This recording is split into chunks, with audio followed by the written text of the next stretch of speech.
Hey, I'm Marina. And I'm Emily. And I've seen everything in the Sex and the City empire 10,000 times. And I'm starting fresh. So I'll be woman-splaining the show.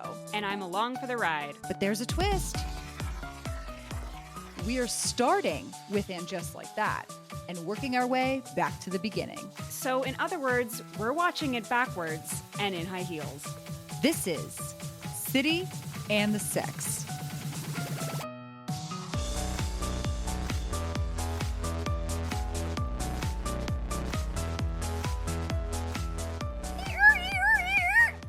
Oh, we're doing the sound effects. Yes. Smart. I'm forecasting ahead. I see. Trendsetter. Right, okay. Well, welcome. This is Sex and the City, Season 6, Episode 14, The Ick Factor. A fun title. A fun title. My one word for this episode is nice guys finish last. I'm so intrigued. A lot of guys being really nice and people being weird about it. Okay. All right. My one word is going to be Tasti D-Lite because a staple, an icon, as it were. A legend. Well, let's get into it. Season 6, Episode 14, The Ick Factor. We open on a Carrie voiceover in keeping in the theme with the last episode, where she says, in autumn, New Yorkers treat every day like it could be their last. Very true. I've discussed this before. We'll discuss this again. Absolutely true. Life is worth living.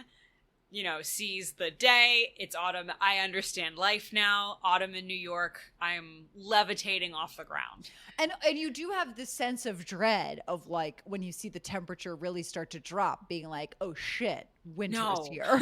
Your winter is coming. No. Get away, Like, yes. It's true. I'm always like, is it good? Is it bad? I don't know. I'm just trying to embrace the present moment. I know. I'm trying to enjoy it while it's here because it's always too short. So then the camera zooms in on Miranda and Steve, and they are just being so cute over their little beers, going back and forth. And they spot this like old couple that's feuding, and Miranda's like, I hope that isn't us in 30 years. And you and I are silently crying, being like, you're not even going to make it to the 30th year anniversary. Exactly. Oh, the scene is this is the worst we've had so far about the pain. This is the worst because then they go back and forth on these adorable, like, I don't want you to pay for these beers. Well, I don't want to be moody. Well, I don't want to be such a slacker. Like they're saying the things that they're letting go of that have, ruined them in the past, but like now is a new future, a fresh and bright future. And it's just like, how could they ruin this? How could they ruin this in a way that involves Che Diaz? That's sad. A name I haven't heard in so long. Why would you do that? Name we forgot because they are not going to be in season 3, but they will never leave the recesses of my mind. That's true. I really shouldn't have been so startled because they are still the picture of my HBO Max profile, thanks to you. Never fading. God, it's so painful. It's like it's already heartbreaking to think that they're going to break these people up, and then also to add insult to injury is that they're breaking up in a way that is like thoughtless and impersonal and just so cruel and quick. We move on so fast. We move on from this with the same speed that we moved on from Dr. Robert Leeds. Brutal. But then Miranda just feels in the moment and asks Steve to marry her. And a typical Steve response, he's like, hell yeah. Oh, God. Yeah, he's so sweet. First he says, do you mean it? Yes. Yeah. So cute. Oh, they're so happy. I hate that it isn't, you can't go back and watch this and make the argument that there's like foreshadowing going on. We know that there isn't because it just like that wasn't planned or anything at this time, obviously. But like, you can't even retroactively watch these scenes and like assign foreshadowing to them, because No. that isn't actually what's going to split them up, is that they're going to be quibbling so much that they break up.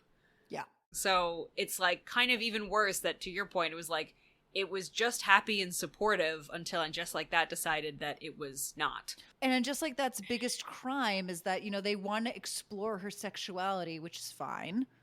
Right. But there could have been a way to do that that's like heartbreaking to end this marriage, because I have this sexual side of me that I have to explore. Yeah, which is a completely, like, I'm bored. Exactly, which is an interesting thing to explore and a heartbreaking thing, but you'd be on board with it of like, man, this is really tough that Miranda has discovered this about her very late in life and wants to explore it, and the challenges of that, and other couples have been through problems. Like, there's so much there, and instead they went for this really forced, like, he just doesn't know how to finger fuck me. I guess that's it. I tried, but our marriage is dead. Yeah. Sad. It makes me mad all over again. And let's continue, but just so you know, I'm fuming all over again. Well, I'm starting off angry. The whole rest of this episode is, of course, building to their wedding, which is just, in hindsight, devastating. Yeah. So, anyway, we cut to Petrovsky playing the piano as Carrie listens, and then he tells her that he's made up a little tune for her, and she's like, what is it called? And of course it's got a French name, which means like the woman with the eyes that sparkle. And then we hear Miranda saying, ugh, in reference, to the whole scene, like, that is the cheesiest thing I've ever heard. And we cut to the 4 girls at brunch. And of course Charlotte's like, no, it's old world Russia. Charlotte. What does that even mean? I know. I wish I knew, but I don't. What are you saying?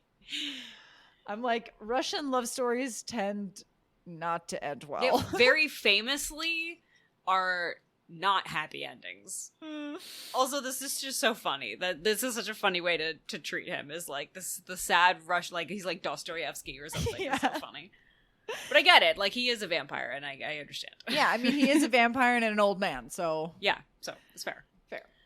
Carrie's like, oh, I like couldn't even get into it. Are we just starved for real romance in New York? And this is where Samantha is like, I'm not starved. Like, Smith calls me every night to say goodnight from LA. And they're like, phone sex doesn't count. And I'm like, all right, people getting real aggressive about what's romantic and what's not. It's like really judgmental.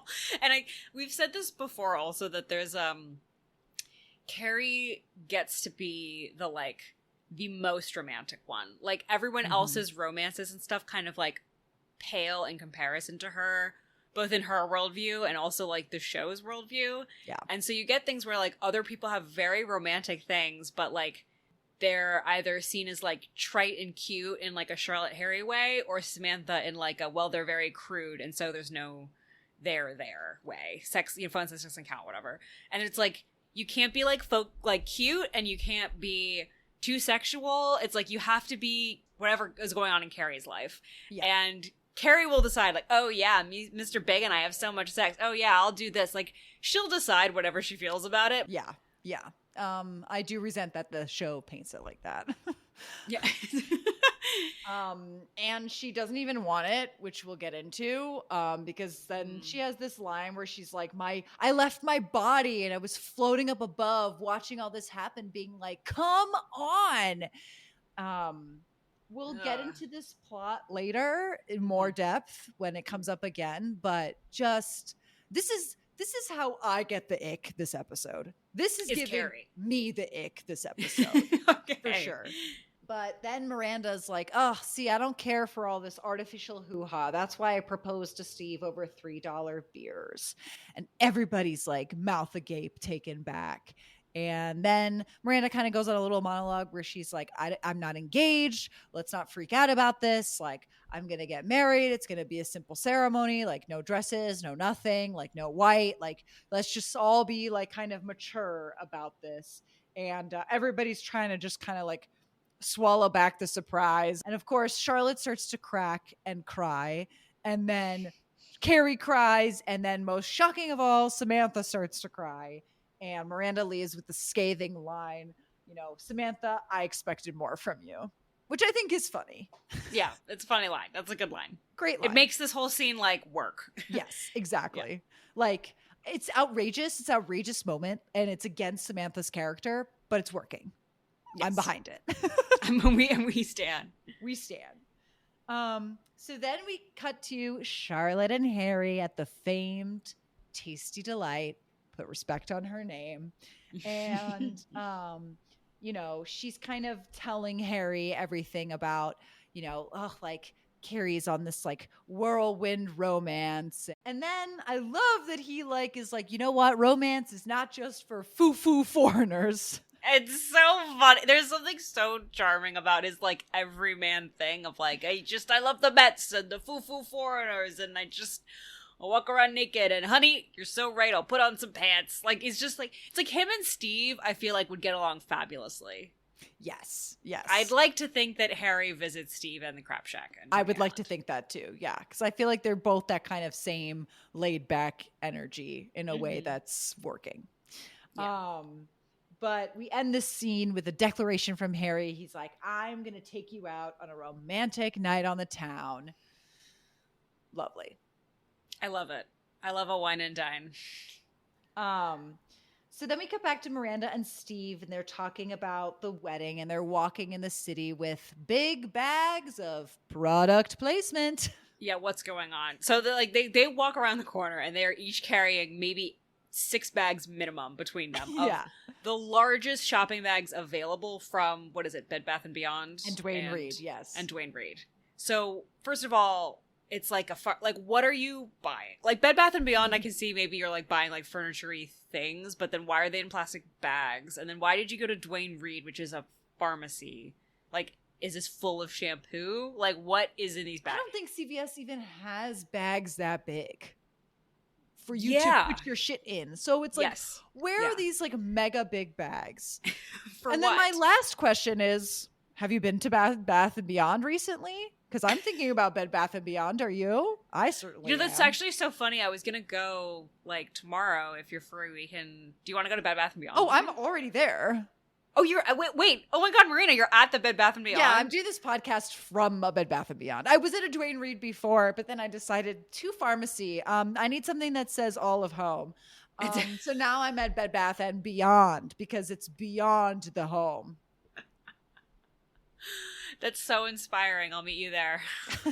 You're already here too. Yeah.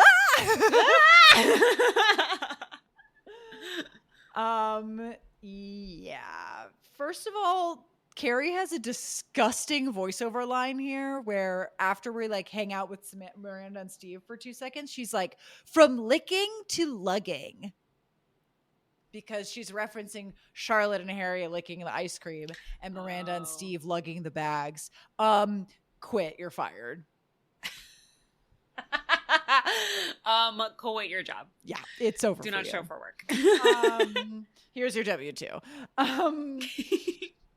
But as you said, it's a very convoluted situation where one of the bag rips and then Miranda trips on it. I would say one of the bags rips and it doesn't answer her questions. Random small objects fall out. It's a toothbrush and then also a glue stick. It's small, tiny items in a big bag. It makes no sense. What could they possibly be preparing for? And then instead of having Steve also rip a bag, he steps on some gum in the street and then he's like, wow, this gum. I don't know if I'll ever get home. My foot is so stuck. And I'm like, this is crazy. It's they have these strange moments, especially with these two, where trip. Oh, my nose is broken. There's they suddenly turn into the Marx Brothers out of nowhere, and just the kookiest things happen, and I'm not ready. Yeah, it's why is it these two all the time? Always, they just give them the kookiest answers to everything all the time, and it makes no sense. And all of this is just leading to Miranda being like, "Ha, we should get married in this mess." And then looking up and seeing a community garden and being like, hey, wait, we should get married in this mess. Great. Yes. Whatever. Good for you. Whatever. I don't believe in love anymore when I see you two, so it doesn't matter anymore. Yeah, don't give that act.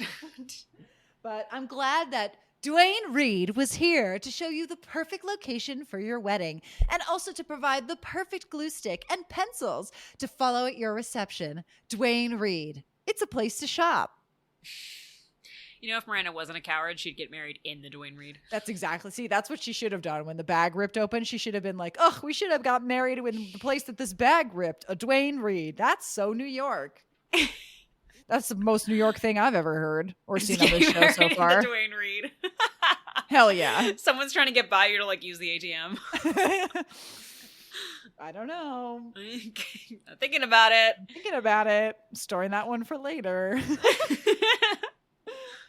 But then we cut to Charlotte and Carrie and Samantha shopping for a gift for Miranda. And I was really blown away by this scene because I think especially in the last episode that we watched where there were so many forced comedy scenes, this is a scene that's a big comedy scene. You can tell they got the direction, big comedy. It's working though. I'm believing it. I'm believing not only that these people are friends, but that the things that they say would happen and the way that they react would happen. And it's funny. Thank you. Yeah, I mean, those are all the boxes that I had on my notes here, right? On my checklist that I keep handy every time I watch Sex and the City. They've checked all of them. It's excellent. They also even, you know, outside the Sex and the City of it all, they also literally do the like anime shoujo trope of grabbing someone's boobs and being like, stop it. It's like really funny to me. Because it's heightened and silly, but also it works. Yeah. No, it's fitting with Samantha's character. Like it's just, so they go to this store and first of all, I want to say Carrie off the bat is giving Scene Kid. She's like wearing a scarf around her head like a big hoodie, like one of those, like, you know, those wolf hats that people can buy from like Hot Topic that are like those big puffy wolf hats that then have the paws that come down in front. Like she's styled a scarf to look like that. Incredible. Her vision. A vision. And also it's a scarf that's like when it hangs around her neck, touches the floor. On both ends. It's like, you gotta be careful. How do you store this? Yeah. Where is it stored? So many questions, but also I want it. I want a long flowing scarf that's impractical. Nothing like an impractical scarf, honestly. Nothing like an impractical scarf. And you know I love putting scarves on my head. And the fact that that scarf can get wrapped around her head that perfectly, like... That's peak. Oh, God, if you're looking for a Christmas present for Marina DiMarzo, it is that. Get me a big scarf. Charlotte's fully in Charlotte mode, being like, oh, should we get her a guest book? And Carrie's like, 2 people are coming to this wedding. She doesn't need a guest book. And then she's like, what about this little dish? It's like a heart-shaped dish. And Samantha's like, let's just try to get her something that doesn't piss her off. Amazing. Yeah, good. And then Charlotte has an incredible reaction where she's like, okay, well, maybe let's just get her a stapler and put it in a brown bag and smear dog poo all over it. And then Tira's just like, okay, we'll get the tray. Yeah, I like how they're like, hey, let's just like, she's going to have a freak out. Like, it's perfect. And then we get this big dramatic turn from Samantha where she's like, I have something to tell you. And the way that Carrie snaps around and is like, if you are getting married and leave me alone, I will kill you. And you know she meant that. And you know she did, because Carrie has to get married for sure. Yeah, exactly. She's like, don't you fucking dare. It's amazing. And Samantha, of course, is like, no, I've decided to go for bigger boobs. And then we get this incredible dissection scene where Samantha's like, she like opens this like 2-page spread and like, I don't know, Tiger Beat. I just love the way that she like dissects this magazine where she's like, here are my boobs on Tuesday. See, a little flat. Here are my boobs on Wednesday. You know, they're like, they could be bigger. And then I love, she lands on like, and here they are at lunch. You can barely see them. And the other 2 girls are kind of nodding along like, yeah, okay, sure. Charlotte's like, oh, you know, but your boobs look great. And like, you don't want to be a bimbo. And then takes a little left turn here where Samantha's like, well, I'm not going to get the watermelon freak show kind. Okay. Let's pump the brakes a bit against other women for 2 seconds. And then Samantha's like, I really want ones like yours, and kind of gives Carrie this look. And Sarah Jessica perfectly leaning into this moment, kind of being a little bashful, like, really? Like mine?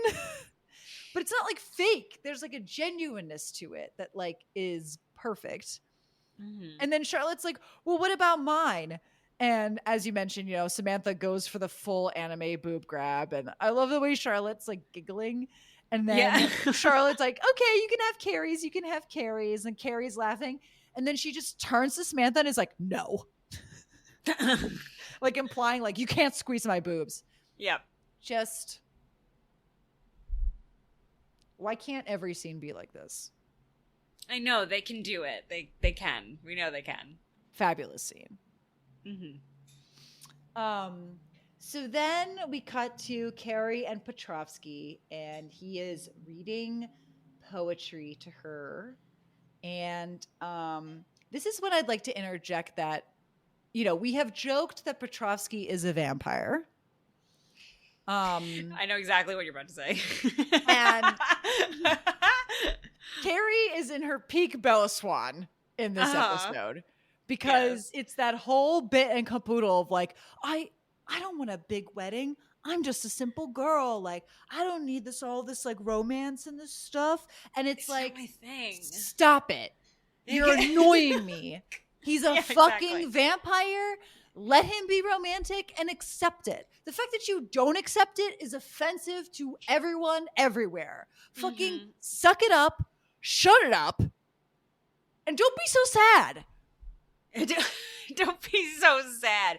The callback to Bella Swan here, I think, is inspired because there is such a like, I'm not like other girls undercurrent to this of like, I just don't like all this girly romantic stuff. It's like, who are you?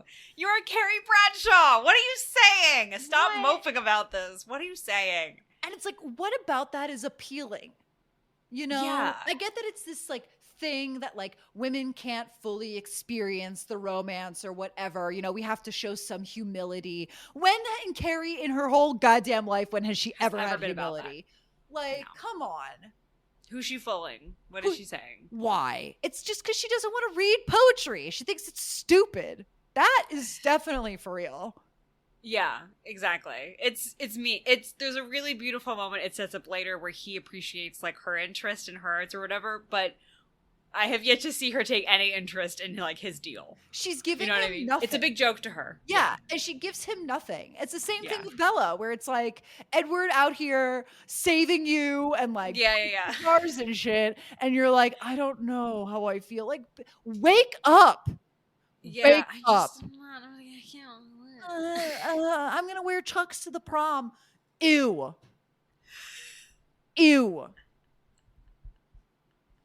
So annoying. It's and then the way that the rest of the scene goes is just like fucking brutal. And again, I think they're playing it for comedy. It's not funny. Oh wow, get their ass. Because he's like reading the poetry and then she goes like, wow, that is some serious stuff. Barf. Such disdain in her voice. Yeah. Such disdain. And then he's like, oh, he's kind of like, oh, you don't like it? Like, what are you reading? And then she's like, this is my poetry. And then she pulls up a, Vogue magazine and like reads her little bit and caboodle about, Tiffany's and dresses or whatever the fuck it is and Oscar de la Renta. And then he's like, oh, I know Oscar. He's a friend. And she's like, you're friends with Oscar? And he's like, yeah. And she's like, you call him Oscar? And I'm like, he's trying to connect with you, okay? He's trying to be present in the freaking moment. Great flex, by the way. Fantastic on Mr. P's. Very expertly delivered. I'm like, the man... Oh, I know Oscar. He's a friend. Why do you call him Oscar? Isn't that his name? Like... Come on. Wake up. Don't you care about fashion? Shouldn't you be at least remotely intrigued by that? Yeah. Instead, we take this very sad turn, and it starts with her roasting herself. She's like, perhaps we haven't properly been introduced. I hate it. I write a column based on the assumption that romance is either dead or just phony. And then he very reasonably follows it up with, you think I'm phony? Because like, that's kind of what she's saying. Yeah. It's like everything you just did is like fake.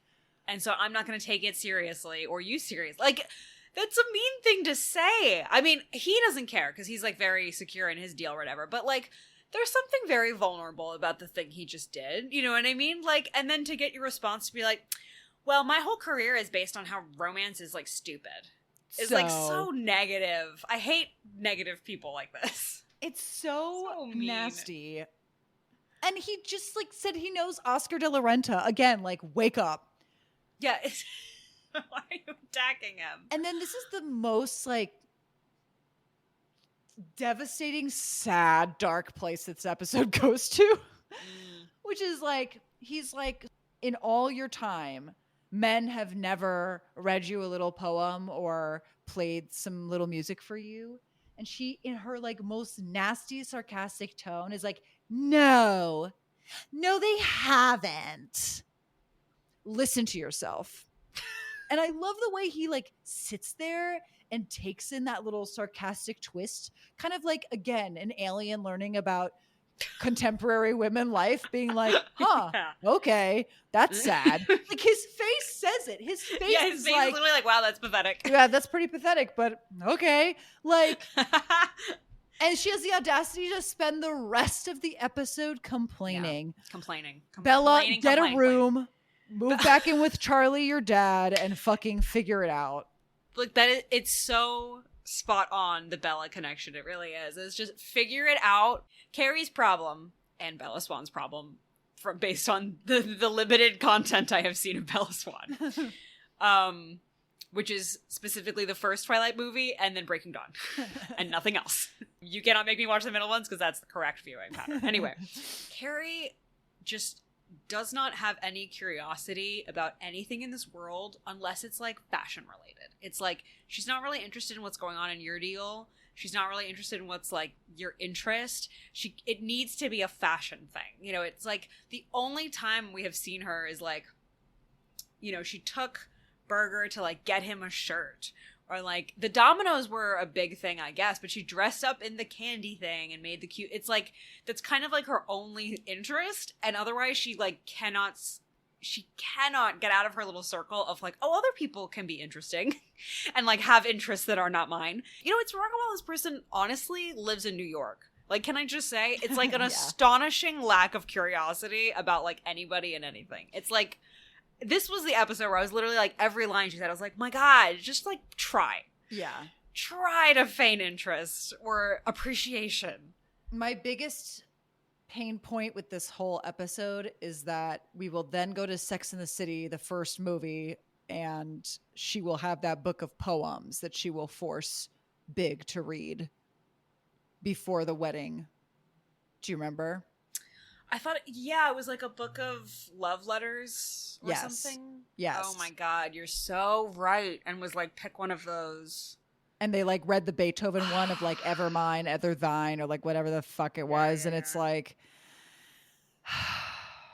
twisting the knife. God, you're so right. But that makes me mad. As we will see in the later part of the episode, suddenly she cares about romance a lot, to your point, when the dress comes out. Mm-hmm. Ain't that convenient? Isn't it funny? Isn't it funny? But speaking of dresses, Carrie calls Miranda while she's looking for her wedding dress. She accosts a sales attendant being like, nothing that says virgin. I have a child. The jig is up, which I feel like is a clip I've seen maybe 3,000 times. Really? Yeah. This clip of her yelling at the person? This clip of her accosting the salesperson is like the clip heard around the world. Oh, okay. Why? Is it because like people really like that line, or like there's something about this moment? I think in theory it's funny. Okay. And it encapsulates her character, you know, that she wouldn't wear like white to her wedding. Yeah. Okay. But Carrie, you know, tells Miranda, like, he read me a poem. Like, I think he's not, like, faking it. Like, I think this is just genuinely him. Miranda's quick response is like, oh, has he considered your feelings? And, you know, they kind of go back and forth on the whole romance thing. And then Carrie's like, well, if you're so anti-romance, like, why are you even having a wedding? Why can't you just get married at City Hall? And Miranda's like, well, I really want to say the vows up in front of everybody that I care about. And then Carrie's like, oh, you were my cynical touchstone. Please don't stop being cynical after you get married. I think there's a time and space to be like cynical and gab with your cynical friend about like how life sucks or men suck or whatever. There's a space for that. You and I do that. I love that. But also, when it's kind of your whole personality, I find it tiresome. I just think these people are tiresome. Yeah. Edgelord Bella Swan, whatever. I find it really unpleasant. I don't think you're smarter than everybody else because you're cynical. I think you're actually just more childish than everybody else because you haven't grown up to be like, hey, you know what? It's fall in New York. I gotta live this like it's my last day on Earth. I'm just gonna go enjoy myself. Yeah. And like enjoy my friends' weddings. Oh, wait, no, I can't do that. I can overindulge in my own wedding, but not other people's. Yeah. Drag her to filth. Oh my God. Yeah, I'm sorry. It's tough because as you know, I will throw down for my girl Carrie more so than the average person. But every once in a while, we do hit an episode or a couple in a row where it's like, help me out, girly, you know? Yeah, yeah. Throw me a fucking lifeline. Like, except she would never do that. Okay. She's too busy getting the shoes, remember? Yeah. So then we get to Carrie at home columning, and she kind of is expounding about, have women settled for a sugar-free existence? And then she ends on the final thought, is it something we could learn to digest, or have we become romance intolerant? No, it's just you, babe. It's just you, babe, because all your other friends are like doing romantic things and living great romantic lives, and you just date. You're just kind of salty. Yeah. That's really a you problem. I mean, honestly, Samantha the interaction with Samantha that we talked about where she was like, well, I'm not starving for it, and then said a thing, and Carrie was like, well, that doesn't count.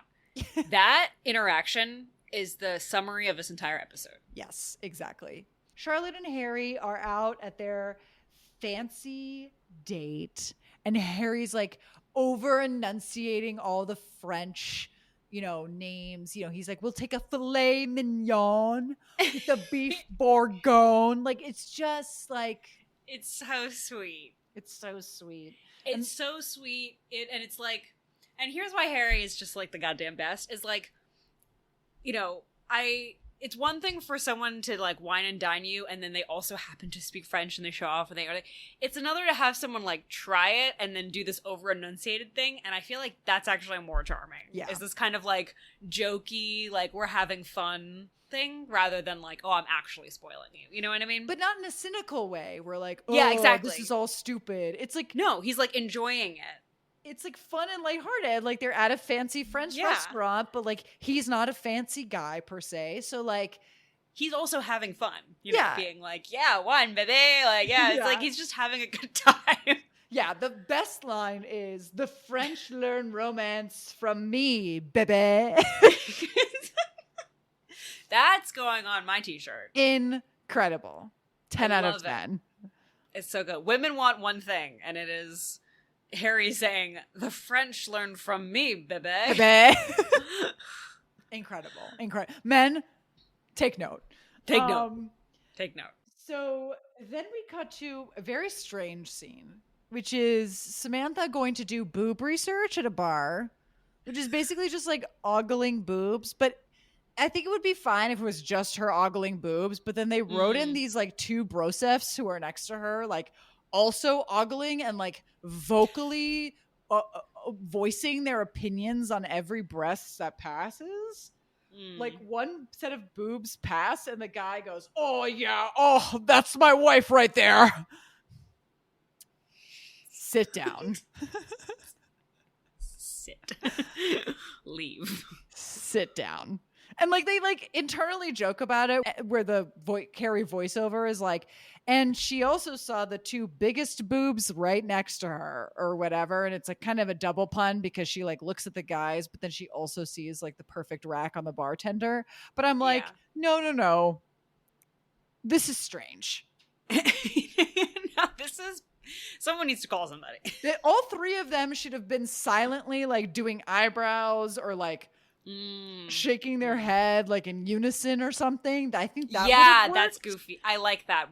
Let's go back to the Marx Brothers formula here. Yeah, It's exactly. like they're all have their heads turned and synchronized watching, Like it's like a fashion show or something. Like I think that's hilarious. It's like they're all looking. Yeah, that's very funny. That's very good. With the vocal, like, oh yeah, oh that's my wife right there. Like, can you imagine walking to a bar and hearing that? Like, you're like, I'm going genuinely, home. I'm going home. I'm calling the police. I don't want to be here and witness this. Yeah, I don't like whatever that energy is. No. Please leave. Please get out. But as I said, she spots the perfect rack on the bartender and she's like, those are either the best naturals I've ever seen or I need the name of your doctor. And then this woman's like, oh, everybody goes to Dr. whatever. I forget his name. He's the best. And so Samantha knows where she's going. Here we go.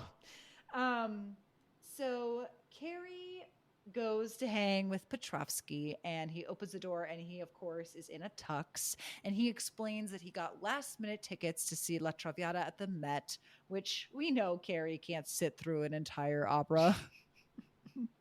This man is trying. He's trying. God bless him. We know exactly where this is going. And then she's like, oh, I would have put on my ball gown, but I second guessed myself. Let me run home. And he goes, no. I just change here. It'll be easier, like quicker or whatever. And of course, there's a glowing box on the table. And there's a spotlight on it. Yep. Like, it's literally like, oh. And she opens the box and it's the pink Oscar de la Renta dress that she saw in the Vogue magazine. And of course, like we've never seen Carrie more emotional, like literally I think in the entire runtime that you and I have been watching this show. Mm-hmm. Yeah. More so than her wedding to Big, more so than reuniting with Ada. Is like, this was like pure delight and happiness in a way I've never seen.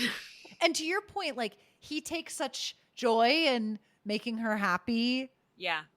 And then like, I mean, well, obviously we'll get into it in a second, but like she doesn't even go through with the opera. It's like, God, give him something. Exactly. Jesus Christ. Come on. Really what happened is she was like, okay, we'll take the motorcycle to make Berger feel better. And then that went so badly that she's like, never again. Never again. I will never make a man feel happy. I'm not going to ruin my hair to make a man feel seen. Yeah. Insane. Unacceptable. Poor guy. Pour one out. Continuously. Anyway, so then we cut to Charlotte and Harry, and they're at home, and Carrie's kind of giving a voiceover about their romantic date, and they're just like, oh, so in love. And the sound effects that they have pulled for the rumbling tummies are perfect, because Harry's tummy starts rumbling and he's kind of like embarrassed at first. He's like, oh, I don't know what's happening, but I'm fine, and then it gets worse. Then he goes to the bathroom and then he's like, I'm not coming out of the bathroom. And then Charlotte's stomach starts rumbling. And then she's like, how long are you going to be in there? And he's like, a while. And so she has to use the other bathroom. And it's just, this is a perfect example of the theme of this episode is the ick factor. Carrie gets the ick from nice guys. Great. Charlotte's going to get the ick because of food poisoning from a romantic date, but it's like set up perfectly. So it's not like jarring and it's not weird. Yes. It's not uncomfortable. This is like the perfect ramp to like, they both get sick and then we see them go from their like sexy lingerie to like their ugliest t-shirts because they're like sweating to death and like they're taking turns in the bathroom and then them lying on the bathroom floor like holding hands. Yeah. Like that is true love. Like that is romance. And like Carrie would be disgusted about that and like go die. Oh my God. Sorry, this episode makes me really angry. It's such a funny way to end that. I've never said it. I've never felt more strongly. Also, die is like maybe one of the most like intense, powerful. Like I love it. I was gonna go with the fire route and be like, all right, girl, sign up for Cobra, you're fired. And you're like, die. No. Yeah, you're not even getting Cobra in the afterlife. Nothing. Nothing. No. Get her. I totally agree with everything you just said. I love the cinematography here. That's goofy. We have the ceiling panning shot, like bird's eye view of them in bed, like getting all cozy. And then this whole sequence happens. And then you have the ceiling panning shot in the bathroom. And they're both lying there holding each other's hands, like collapsed. Beautiful. I mean, it is genuinely, it's like, it's a funny thing, but also this is very romantic, to use your word. It's like, this is so loving. They're so in love. They're so perfect. It's great. And I think you raise an excellent point that, like, I can't imagine Carrie doing this with any of her partners. No, never. Oh, Emily moment. There's an episode that tackles something similar to this. And when we get there, you'll be like, I was right. Okay. Okay. I'm interested. Also, I'll just say, the way to my heart, diarrhea. Okay, thank you. I was going to finish this section with that comment. This is a Marina scene. It is. I have been there, and I have witnessed it with many a partner, and I'm proud of every moment. I am proudly releasing my entire inside of my body into a toilet. Thank you. Yeah. God bless America. God bless America. So then we hard cut to Carrie and Petrovsky arriving at the Met. It's like, it's so beautiful. Since when has a man ever been like, oh, street music, let's dance to the street music? Like, what a beautiful, precious choice. And then, of course, Carrie faints and is like, I'm an American. I can't put up with this. Oh, God. It's like, not only does she have to reject the moment, but she does it in the most obnoxious way. It's making me mad again just to think about it. The fake faint, which, by the way, isn't even like, listeners, if you don't remember this episode, it's not even like, she's kind of like, hand to my forehead fake fainting. She does the full tumble to the ground in the beautiful Oscar Lorenta dress. And then the fact that it's like, I'm an American. I can't deal with this romance. You don't speak for me, and you don't speak for the country. Yeah. Giving us a bad name. Yeah. You know what I am obsessed with? And HBO Max subtitles, shout out, really pointed this out, that there's like a whole series of like chuff text of like people off screen being like, is she okay? Is she okay? Yeah. And then like a guy being like, oh, I think that guy has her. And then like moments pass and then they're like, oh, I think she's going to be okay. I'm like, who put this in here? Why does this need to be in here? I got it. She's fine. Like, it's like... It's so funny. I had the same thought where I was like, who are these other people? Can we see them? It feels like it's almost like someone said as a joke, like, I wonder what other people think on the street. And then someone took that literally and then added background dialogue of an entire story arc happening off screen in the background while they're speaking. It's just like, is she okay? That guy has her. I think she looks happy now. I guess they're fine. It's like, it's so loud. Yeah. It's like the subtitles are showing clearly. it. I'm like, what? Fantastic, bizarre choice. What? Anyway. Then they do the most American thing they can think of, which is that they go to McDonald's. This is cute. I do love the image of them at the McDonald's. I just resent how we got here. Yeah. I am a sucker always for the formal wear at McDonald's or formal wear at fast food, like trope or aesthetic or whatever. It's like, I'm here for it. I mean, you and I are theater kids. We always went to like a diner after the show and we're like, we are the coolest kids here in our costume. In my old woman makeup, yes. Yes. I think it's that part of my brain that's also like activated where I'm like, oh, this is so visceral and I love this feeling. But to your point, it feels almost unearned because it's not both of them turning to each other and be like, I'm not really a fan of the opera anyway. It's Carrie making a big fuss and stomping her feet and him taking her here to like make her happy. Yeah, cut to last episode when they were like, Smith Jarrett is a child and a baby. And I'm like, you're already friends with a baby, Samantha. Marina! No one is left alive. Yeah. Boom. Yeah, I am alive. I'm king of the world. Woo-hoo-hoo! Like, I just like, she makes me on fire. So angry this episode, especially Yeah. because this episode is just in general like such a precious episode written with such care. Yeah. And then this And then plot there's line this. like could be good, could be get me there. It doesn't. No. But Carrie does turn to Petrovsky and says like, I'm good for a spin now, something a 6-year-old would also say. And they do their little romantic dance in the McDonald's. And the cashier looks really annoyed. So then we turn to Samantha at the boob doctor. They're flipping through the magazine and she's like, I want these and I want these. And he's like, well, I did those and I didn't do those. And I did those before the Golden Globes. Cheeky. But as he's giving her a breast exam, he says, oh, I feel a lump. I think you should get that inspected before we move forward. And it is ominous, ominously implied.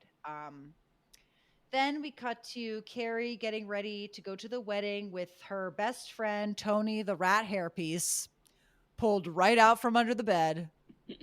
Dug around in the dust for that one. Yeah. Just, and it looks messy too. It looks like Tony's been through a fight, you know? Yeah. Just terrible. And lost the fight. And lost, yeah. And he's like crying during Miranda's entire wedding. So distracted by it. It's ugly.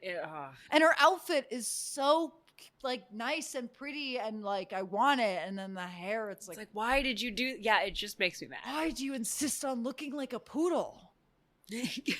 Why? What do you gain? What do you seek to gain? Who is this for? Anyway, her and fucking Poodlehead get in the car with Samantha. Samantha, who is dressed like beyond beautifully. Like to the nines. Head to toe and just like this beautiful color. Just perfect. Mm-hmm. Carrie's like, why'd you get this cab to like come pick me up? I'm like so far out of your way in the opposite direction. And Samantha's like, well, I wanted to tell you before the ceremony that I have cancer. Carrie's kind of like, what? And she's like, well, I didn't want to accidentally blurt out, I have cancer in the middle of Miranda's wedding, which is totally something I would do. You know what I mean? I felt that I need on her someone level. else to know this so I don't have to sit there thinking about. Yeah. Exactly. And like so relatable. And then of course, you know, she's like, don't tell Charlotte or Miranda. She kind of tells Carrie the whole situation. Carrie's just kind of like, wow, thanks for telling me. All right, thank you for bringing that up because if I couldn't get more irritated with Carrie in this, we are not that far off from the episode where Mr. Big said, I have a little heart thing, and she burst into tears. Yeah. And then continued to do so multiple times throughout the episode.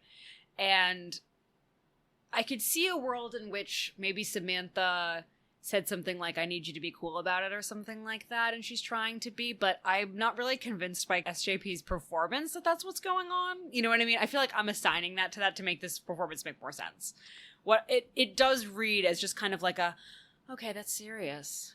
You know, it's a little bizarre to me. I think Samantha does kind of say something like, let's not get, you know, it's going to be fine. Let's, you know, kind of something like that. It's like, I need to think maybe 2 more of those lines because yeah, there is just something about it about like Carrie's just like, oh, okay.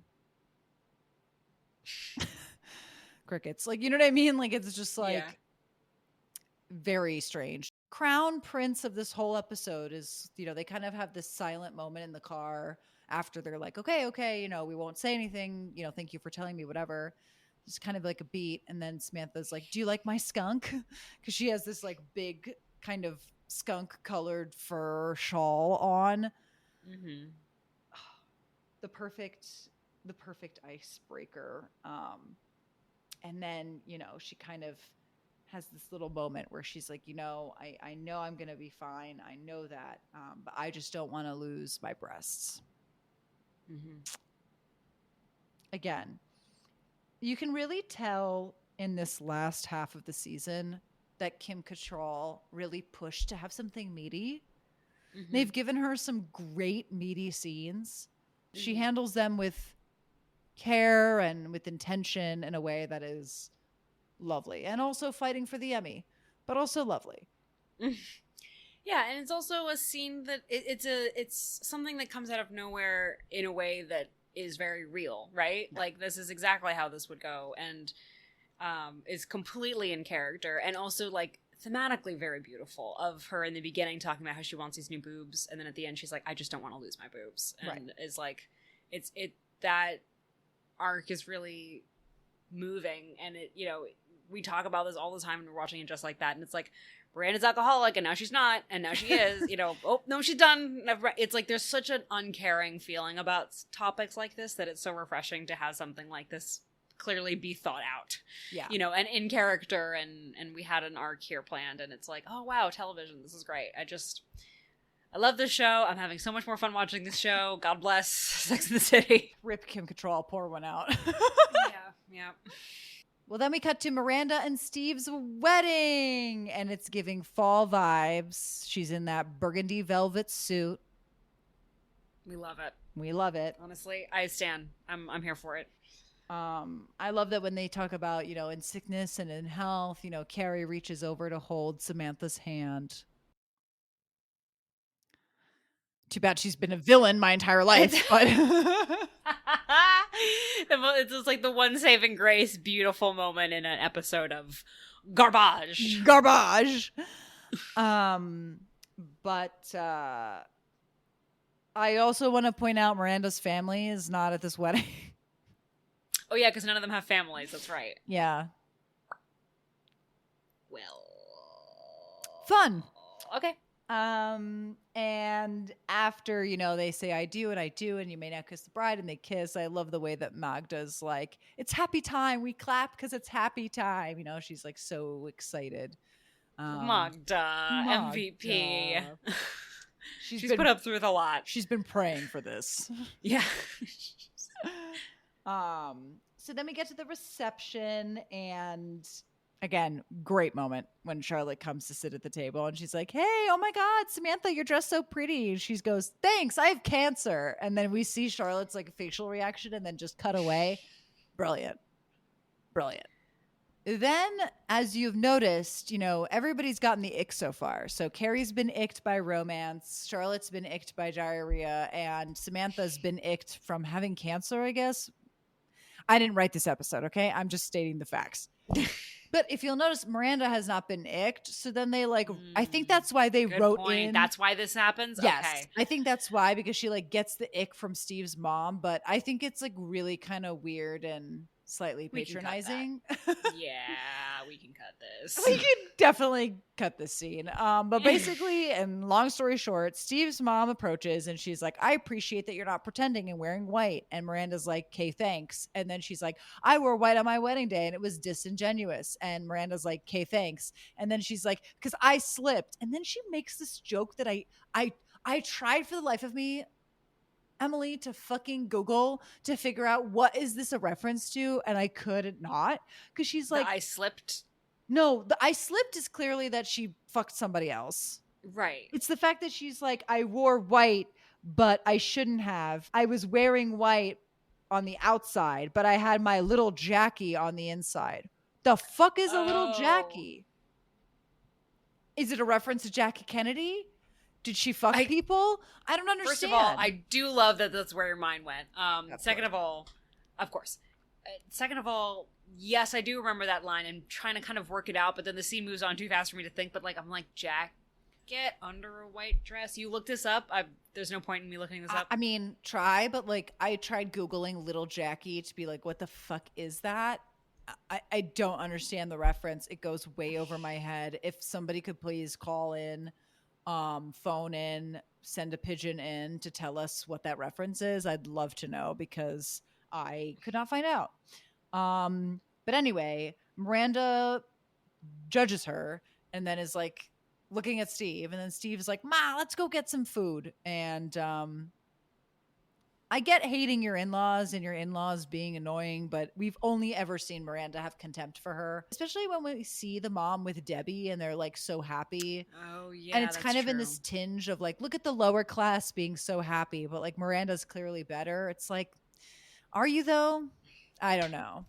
You know, that's a fair point. I feel like I think that's a fair, like, kind of microaggression-y thing that's happening. I do feel like the scene with Debbie is very like, oh, they get along, but also like they're simplistic. There is like a superiority thing happening of like, she's dumb, Debbie is dumb, so the mom and her get along because they're like trashy people. Yeah, I didn't really pick. Yeah, I see what you're saying in this scene too, of just sort of like, all right, these folksy people that I have to be stuck with for the rest of my life, and it's like, yeah, I agree. Also, Miranda, what are you saying? At the beginning of this episode, you were a bag person, not a boat person, so whatever. Yeah, whatever. Yeah, exactly. If you're going to be a bag person, be a fucking bag person. And, like, at least have, like, a cheers with the mom. But again, like, we got to work in ick factor in there somehow. And so okay, that's my theory is that's yeah, is this. I think you're right. I totally forgot about that, but that makes much more sense why this comes out of nowhere, and we move on. But then Miranda joins the girls, and they kind of, are clearly talking and then clearly kind of hush up. And she's like, why are you guys being weird? And Samantha's like, well, I don't want to ruin, your special day. And then Miranda's like, I don't give a fuck about my special day. Samantha admits that she has cancer. And Miranda obviously is like the only person to be affected by this. I mean, Charlotte's reaction, they edited, is not shown, but like, mm-hmm. We can assume. And, Samantha's like, hey, no tears. Miranda, I expected more from you. Just like such a lovely callback to earlier in the episode.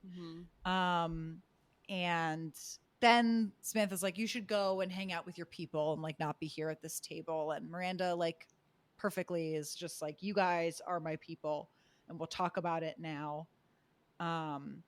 Carrie is like, God, you're the bossiest bride in the world. And it's like, shut up. I'm done with you. Don't speak. And then Miranda's like, okay, now start talking. And we get this like lovely zoom out as Samantha explains the situation. Mm-hmm. And we get this great voiceover from Carrie, which is, for better or for worse, we were all ourselves that day, just the way Miranda wanted it. Heartbreaking. Lovely. Lovely. Yeah, inside me there are two wolves. One of them really loves this scene and loves the moments and is here for Samantha, and the other one is like being held back from slapping Carrie in the face. I know. It's like, you don't get to be sentimental and nice. Yeah. After being like, no, men don't read me poems, and you're a dumbass for reading me a poem. I'm an American. I'm an American. I want to do this. And I'm wearing a designer off the rack Oscar de la Renta. God. Insufferable people. Insufferable. As an angry sip. Taking an angry sip all the way down. My esophagus is enraged. Gotta quell it. Well, that's the episode. Season 6, episode 14. We end all of our episodes, all of our podcasts the same way, with our high and our low, our rose and our thorn. Emily, starting with the negative, what was your diarrhea of this episode? It was maybe it was a real faint, but the faint and I'm an American, can you just please not? That is when I think I lost it and flipped over a piece of furniture in my house. Yeah, it's going to be 2 for 2 for Carrie. For me, it's the no, they haven't. Look at your own life. Look at your own choices. Think about what you say. Yeah, think about it. You're a writer. You should. The nicest person you have dated so far that you like were trying to make work was in a mental asylum. Yeah. Okay. And was your high school ex. Yeah. Like, and you're sitting there, no.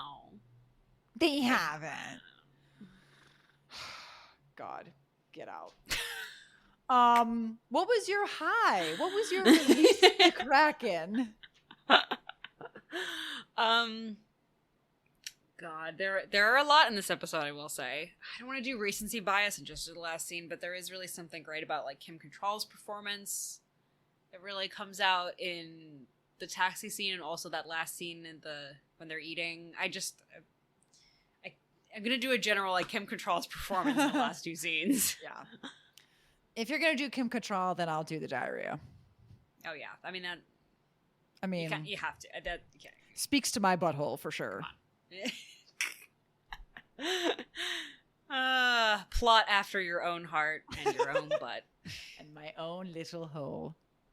Maybe that's what a little Jackie is. We'll never fucking know. Yeah, please comment, rate, subscribe, and also let us know what reference lost to time. Somebody, please, over the age of 70, get back to us. Thank you. Well, as we said, this has been the episode, season 6, episode 14, the ick factor. You know what gives me the ick, Emily? What? First and foremost, when people don't shop at Bed Bath & Beyond. Ick number 1. Ick. Big ick. Second ick to that, when people don't like, subscribe, or favorite this podcast. Listen, I'm a desperate little mouse on a wheel of cheese. Okay? We don't ask for much. We just ask for that little bit of cheese. So, like, favorite, and damn frickin' subscribe. 5-star. Let me know what a little Jackie is. Interact. Engage. Engagement. Ring. Marriage. Church. Oh, man, I love poetry. Okay. Like, favorite, subscribe, and star. Okay. Thank you so much. Bye.